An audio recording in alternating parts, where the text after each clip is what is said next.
Today on our Expats of Nicaragua WhatsApp group, Bryce, who often has some interesting questions, did ask a really important one, and it occurred to me that this was a topic both timely and important to my audience. If we're looking across all of Latin America, that's Mexico, in the north, to Argentina and Chile in the south, and we're interested in getting citizenship, not residency, in one of those countries, which ones will be the easiest, and of course, which ones will be the hardest? Quite often, general knowledge tells us that Paraguay is the easiest, and there are some that are super hard, Nicaragua being possibly the hardest. But there's a lot of countries that fall into the middle, and this is some really important information for an awful lot of people. And those who are truly looking to completely and utterly escape wherever they're coming from, this could be some stuff that's really important. So we're going to do our best today. Now, keep in mind, generally, I do not talk about actual citizenship when we're doing these breaking downs. We're normally talking about residency. So this is something a little bit different. And two, this is a constantly moving target, and every country is subject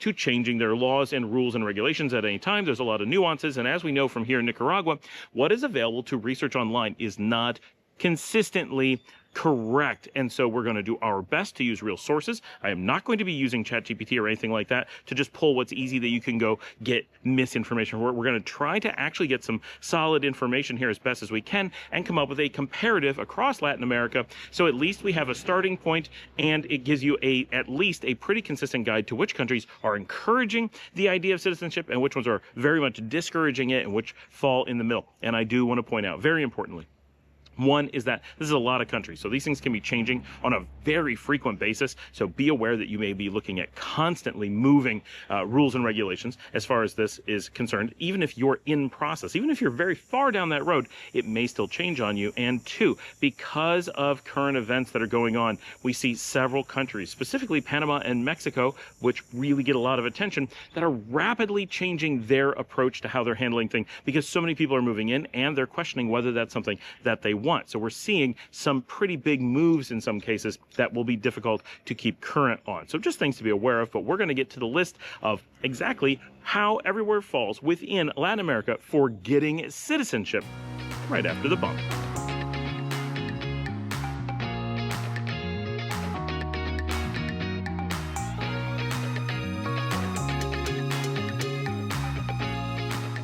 All right, so this is actually a reasonably difficult topic for a number of reasons.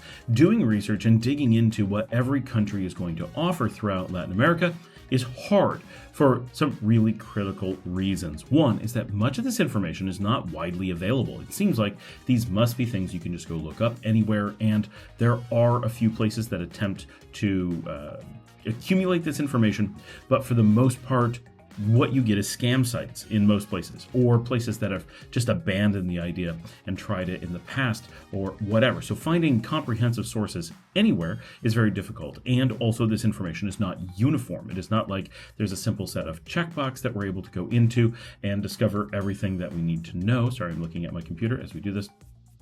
And so coming up with a definitive list of exactly how things are going to work is maddening, and how it applies to different people at different times is very difficult. So every country that you're coming from, the age you are, what your background is, who you're married to, what you plan on doing with your time, all these things may play a role. And so you kind of need to look as a whole and kind of say who's easy, who's hard, and then dig into what are the very specific rules and how do they apply to me. For example, it goes without saying, or should, that if you marry someone from one of these countries, generally that's going to make it easier for you to be able to become a resident, whether that's faster or less paperwork. In some cases, it's practically automatic. In others, if you invest, that may help you become a citizen. In others, if you are currently undergoing an investigation in your home country, you are ineligible to be a citizen, and so forth, right? Every country has these unique things, so we can't just look at any particular list and say how easy or hard it is, and in many ways, these things are subjective anyway. This one takes a lot of paperwork, this one takes time. Well, for one person, paperwork's easy, and for another person, time is easy, for example. And then there's the, what do you have to do to get to that point, right? Do you have to be a resident for a long time? How hard is the residency? Does that play in as well? And one of the reasons that it's very difficult to research this is if you go to most websites, most YouTube channels that are talking about this, they will very carefully mix the ideas of citizenship and residency together in order to try to sell services. Watch very carefully. Go to all your favorite sites. You all know the names. I'm not going to mention them. And look at their how to become a citizen guidelines and ask their, what's the best place to be a citizen, and read the article carefully, assuming they're going to try to trick you. Look for article titles that say citizenship, and as soon as you're reading it, they start throwing in the word resident. Often they sell the idea that they're there to help you get a passport. And then once you start going, they change that to a residency process that is passportless. You do not get a passport for being a resident. You get it for being a citizen. And some of these countries do not offer citizenship realistically at all, so you're never going to get that passport. So if you were to find that out, they're not going to get your money. So they need to keep you thinking that there's a potential passport coming down the line. And so they carefully sneak in these residency ideas. So if you were to read this back and say, hey, you promised me, they'd say, look, we said residency. Yes, the title said citizen, but if you read the article, it was clear it was not citizenship that we were getting you. So be very careful, because that is how the majority of sites that I've found work. We're talking about citizenship here. We're talking where you become a naturalized member of the country. You are a citizen of that country, and you get a passport, or at least have the option to obtain a passport from that country. We're going to group these countries into the easy, middling, and hard. But again, they're subjective, because one may be very fast but have very heavy requirements, and we don't know all the requirements, and these things change all the time. There's about 17 countries, more or less, in Latin America, and we're going to include Belize in here, and they change very often. At least a few of them do, and so you're a constantly moving target. And the idea of citizenship, we should point out, is not meant for people who are doing what we're doing. We're not going out and saying, I want a passport. That is not supposed to be how it works anywhere. No country is accommodating that, right? Maybe some island nations with their golden passports, and you pay a fortune and whatever. Yes, they're selling passports, and generally those passports are quite bad and make you very suspect. But what we're talking about here is real functional countries who are offering a path for dedicated, permanent members of their society to be recognized as such. And so this is supposed to be a very hard process. This is supposed to be something you become very dedicated to. This is not supposed to be something you go and try to accumulate passports. That is not their expectation. The majority of these countries are not going to allow you to have dual citizenship, or very close to have. It is relatively unique that you have the option of citizenship in most of Latin America. Regions like Europe do offer it, but it's much harder in general. Regions like Asia, it's generally impossible in most cases, or extremely difficult. Much of the world, the majority of the world, pushes towards essentially impossible to get citizenship. Maybe if you marry someone, have kids, like there are ways, but for people who are seeking a passport and are not looking to become a different person than they are, then generally there's only a few regions that are broadly going to allow this, and the one best known for it is Latin America. So Latin America gets a lot of immigration of people seeking this, but probably the majority of people who seek it never obtain it for one reason or another. So let's start at the beginning of the list. We have 3 countries that really stand out within Latin America as being exceptionally easy from everything we can research. And remember, nobody has gone through all these countries and done this thing. For all of these processes, you were talking about lots of disparate people reporting lots of disorganized information and collecting information from written laws or published information. So it isn't like there's an expert out there who can actually compare these processes. At best, you may find someone who has 2, or maybe at a true extreme 3 different passports within the region.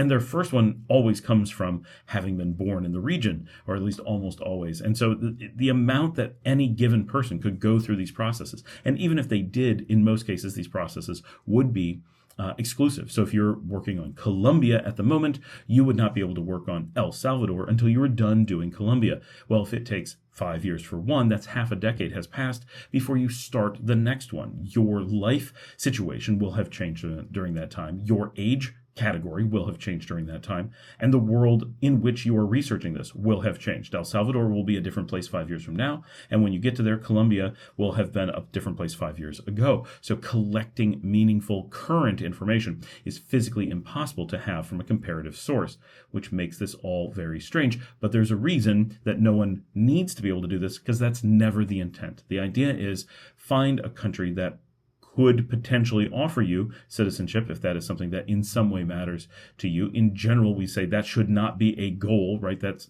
a wonderful thing to want, but it can't be a goal because you can never guarantee you're going to get there. You need to want residency. You want to be a person who lives there. You want to fall in love with that country. You want to live there. And if you truly do, and at some point the country wants to recognize you with citizenship, then yeah, you'll probably be thrilled. But that's how it's meant to work. That is the thing they're trying to accommodate in every situation. So let's start. What is our 3 easiest countries? And these are really, obviously, when you look at the list, very easy compared to the others. And that is Argentina, the Dominican Republic, the DR in the Caribbean, and Peru. Each of these countries has just 2 years required in order to become a citizen. Now, of course, when we say a number of years is required, unless we say otherwise, which I don't think we ever will, that means that you're a resident or a permanent resident during that time. That's not always the same thing, right? But it's that you're in the country, and in nearly all cases, you must be fully resident during that time, meaning you can't leave. Argentina does allow you to travel. I don't know, every country has its own, like how many days per year you have to stay in the country. Some of them it's all the time. Some of it's most of the time, all but a few days. Some you have to have permission to leave. There's a lot of different things. You have to dig into each one. And also very importantly, DR and Argentina and Peru all allow, not just do they let you get citizenship in 2 years of residency, but they also allow for multi-citizenship. So if you're a citizen somewhere else, you don't have to renounce that when you become a citizen there. And if you wanted to move on and pursue yet another passport after there, you'd be allowed to.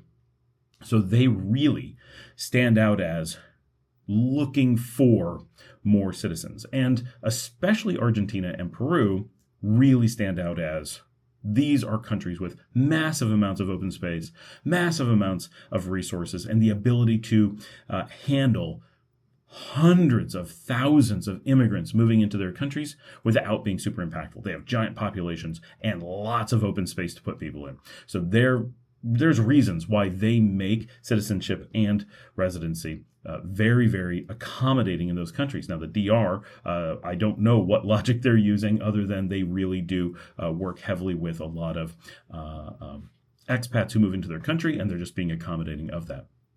In our next category is those countries that are middling. These are the ones that are on the easy side generally, and there could be, and we're going to include one in here, and we're going to mention why this is potentially the anomaly. But these are the ones that are generally considered reasonably easy, but they're not the easy ones. These are the easier middle ones, and that is Bolivia in the heart of South America, Honduras in the middle of Central America, Paraguay, which used to be part of Bolivia in much of its land, right in the middle of South America as well, Brazil, and Nicaragua.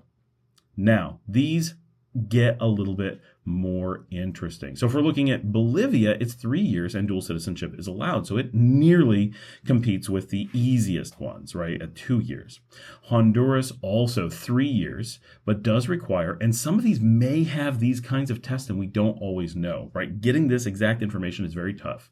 Theirs is 3 years, but they do require you to speak Spanish and to pass a test on Honduran history, but that's probably not too hard. Honduras is definitely a very welcoming country. Now, Paraguay. This one's a little bit interesting. So while it's only 3 years and generally considered to be pretty easy, it is 3 years and they expect you to be either investing or working or both during that time, not just living there. Now, I'm sure if you're retired, there's probably paths that are just not mentioned in the normal literature, but be aware that it doesn't have the just reside here requirements that the others do. So really, this should not be considered one of the easy countries. Also very important, unlike every one we've mentioned so far, to the best of my knowledge, and sometimes these are hidden, Honduras, we didn't find out exactly, in Paraguay, you definitely do not get dual citizen. Paraguay is generally sold as a just pay some money and get multi-citizenship. And sometimes when countries say that you may not have dual, they actually just look the other way and you manage to maintain it. So just because a country says you don't get dual doesn't always mean it's impossible, but it is important to be aware that officially you can't be dual, and at any given moment that may bite you if you are trying to get away with keeping an old citizenship, right? It could be that you go through this whole process, you put in 3 years, you do your investing, and then they say, oh, I'm sorry, you have to renounce. Or they don't let you move forward, or they let you move forward and force you to renounce later. And they also have some other complications with Paraguay, even if you become a naturalized citizen.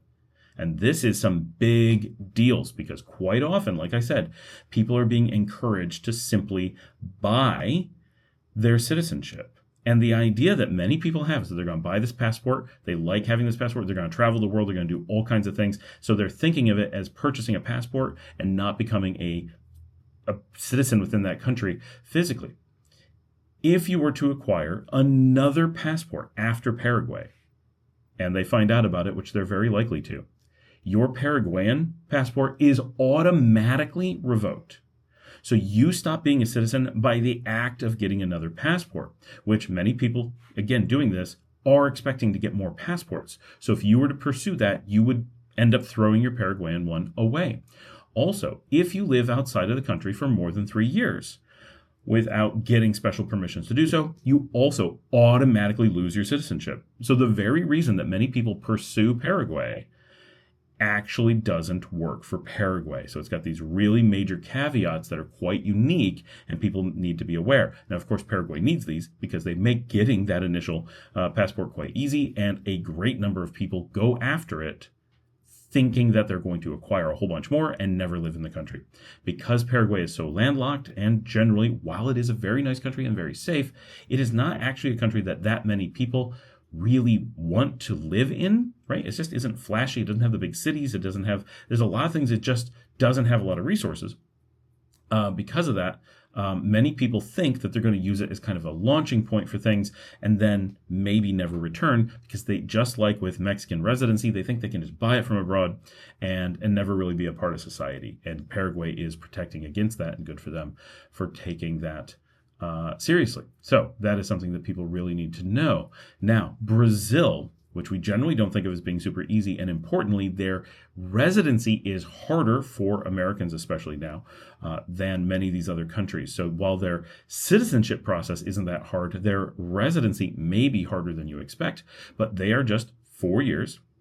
They do require that you learn Portuguese, but they do allow dual citizens. So they're reasonably in the middle. Now, next up is Nicaragua, and we know a lot about Nicaragua. And so this one really highlights why this process of listing how hard they are is misleading. Because officially, Nicaragua has a 4-year wait in order to become a citizen. You have to acquire permanent residency, which some people have shown they can do in just a matter of weeks. So that's not necessarily a big showstopper. So say 4 years and a month or two, and you can get to qualification for citizenship. However, Nicaragua does not allow dual citizenship. So if you're an expat coming in, you do not get to keep your original citizenship. Some people have managed to do so. That does not appear like it's going to continue on. But like I said, with all these countries, you never know what law is on the books, which one is going to be on the books by the time you get there, how it's going to be interpreted at the time that you do it, and how you will personally be affected. These are not things we can necessarily predict, not necessarily things anyone can predict. Anyone who's giving you this information as here's the definitives is simply lying. Either they're totally just trying to hoodwink you, or in many cases, they've looked things up and don't understand how this stuff works, and they're believing that they know much more than they actually do.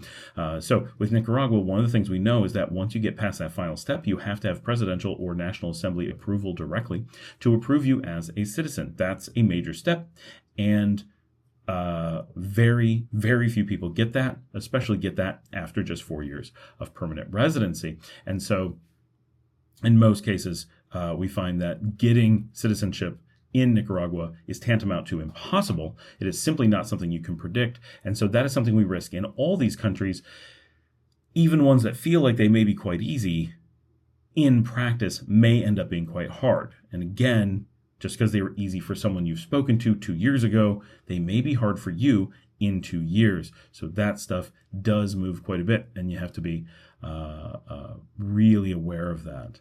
Now, our next group starts to get a little bit more interesting, but Nicaragua really does point out that it falls into what seems like, and so many people promote as an easy path, and the reality on the ground is that it is absolutely not an easy one, to the point where we say, generally, and even attorneys agree, yeah, citizenship isn't really an option. It's a unique, very exclusive gift from the government that you would never expect to get. Like, it's truly a surprise if they offer it to you.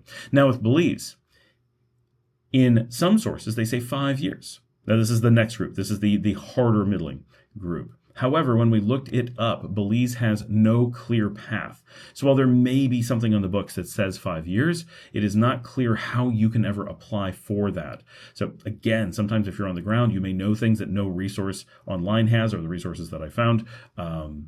But as someone who works in Belize, I'm not aware of there being a path for that outside of, diplomats and that kind of thing. Chile is actually pretty good, but has a fair amount of time. So when you're looking at Chile, you get what feels like really good confidence that it's an easy country, but it takes 5 years, so it falls into this category for us. With Chile, 5 years, and dual citizenship is allowed. So this is one that you may want to look pretty heavily at. It's got a lot going for it, but does take a little bit of time. Colombia comes in, also 5 years. Also allows dual citizenship. Colombia is a very popular option. This is one of the big countries with a lot going for it. Generally considered pretty easy, just takes that 5 years, but it does have language and history and cultural tests that you're going to have to pass. Not huge deals again, but things you have to consider. Surprisingly, also in this middling category is the island nation of Cuba. Cuba has just 5 years to become a citizen and allows only very recently for dual passports as well, for dual citizenship. So Cuba is actually a relatively good option for people who find the island life to be something that they're looking for. You really can make a life there and be accepted. So that's really interesting, and not one that you would guess would be that easy. Ecuador, which is famous for being so inviting for expats, actually comes in also at 5 years, does allow dual citizenship. So they're not bad. They're pretty decent here. Also in this category, and very popular these days, is El Salvador, also at 5 years. Guatemala, of course, going to follow suit, also at 5 years, does not allow large breaks. If you have large breaks in the time that you're there, you're out traveling for, I believe it's more than like 90 days, then you're going to be looking at a 10-year process. But most of these are very much focused on that you will not be able to significantly leave the country during the time that you're doing this. So we say 5 years, that means 5 years without, you can vacation under normal circumstances in all the ones that I've seen, but you can't spend any significant time out of the country. It may be that you get 15 days or 30 days, or in some cases 90 days, but they're pretty limited in how much you can go out per year or during the entire process. So be very aware if you're pursuing this. Make sure you understand that you are going to be, for all intents and purposes, a prisoner of the country during the time. It's like house arrest, right? It's country arrest. You can't leave the country significantly during a long period of time, 5-10 years. Now, if you have a death in the family, need to go bury someone, I'm sure you can get dispensation from the government to go do that, right? Most of these governments are very reasonable. But if you're just like, I want to take a vacation for a long time, or I want to explore other countries or whatever, the answer is going to be no. So just be aware of those things. So Guatemala could be 5 or 10, depending on what your pattern is. It appears that dual citizenship is possible. Not always is it super clear. Now, Mexico, lots and lots of people looking for Mexico. But mostly they're talking about residency, not citizenship. It's actually not that crazy popular to be a citizen of Mexico, but it is an option. So they are 5 years of residency. You do have to learn Spanish. You do have to pass a history test, and they do not allow dual citizenship. That's one of the reasons why not super popular. Now, again, how much it is enforced will always vary. Also super popular, but losing some popularity, is Panama. Panama has traditionally, in the past, been one of those countries that everyone talked about as the magical place to get your extra passport. And it still has a certain popularity for that. It is so stable, it's so central, it's so safe. It's just a really nice place in the middle of Latin America. But 5 years after you get your permanent residency. And officially, they do not allow dual citizenship. Now, sometimes, again, they may actually in practice allow it, but officially it is not allowed. So Panama is generally accepted to have moved from being one of the really easy countries to starting to be on the harder side. It's still not bad, but it's starting to get there, and people are starting to recognize that. So be aware that that is, like everything, a moving target, and definitely not a panacea. Uruguay is an interesting one. So officially we have it listed at 5 years. So it kind of falls into this easier category, this middling category. But it all comes down to very hard and unreliable claims that you can do it in 5 years. And it is listed in Wikipedia as the only country on earth that does not have any process to naturalization. Its passport system and citizenship systems are very confusing, very strange, and very possibly give you no way to ever get a passport. So if you're interested in Uruguay, do some extremely deep research. Don't let any website that you find be a good guide. You really want to dig into Uruguay significantly. I only put so much time into it, so it's possible that people have figured out paths. It's possible that there's people who have good track records with this. It's also possible that there's no way to do it and that you would put in a lot of time and money and find that, yeah, you may be able to be a resident without a problem, but becoming a citizen may never have been something that was reasonably possible for you, and you may not have been able to do it. Now we're into the hard. Now, we really should consider Nicaragua one of these because we know enough about it. The only reason that I'm hesitant to put it to this point in the list is because there could be things we don't know about many of the countries, right? So when you're looking at Nicaragua on the surface, seems easy, but in reality is hard. But I've done my best to kind of catch those where we think they are likely to be. The hard countries include Costa Rica. Costa Rica is listed at 7 years, but only some sources say that you can do it in 7 years. Some appear to say that it's simply not available. Now, anything that takes 7 years could not be available by the time you get there very easily. That is a lot of time to be waiting to get your citizenship. So that's a scary amount of time to be investing into a life somewhere if that citizenship is something that's really important to you, wondering if you will ever get there, right? And then even worse than there is Venezuela. Venezuela comes in at 10 years, but does allow dual citizenship once you get it. So Venezuela, you really have to invest the time as a resident in the hopes that you'll be able to get that citizenship at the end. And of course, in all these countries, they always have the option of not giving you that citizenship. It's never going to be guaranteed. And just like in Nicaragua, it could be that you need presidential approval. It could be that you need a National Assembly approval or similar, something really extreme. It could be that your local village has to vote on you. That's a big thing in Europe.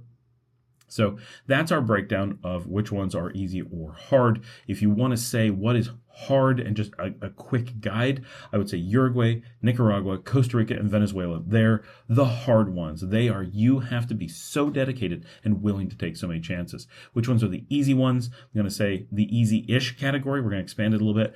Argentina, Dominican Republic, Peru, Bolivia, Honduras, Brazil.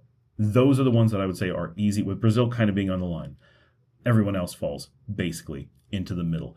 Thank you so much for joining me. Like and subscribe. Hopefully you have now a little bit of a guide to kind of give you a thought process for where you may want to be considering if residency or citizenship is the right thing for you. And of course, we have videos that explain residency and citizenship in depth. We have a whole playlist about that stuff. Go check that out. This is stuff you really want to know.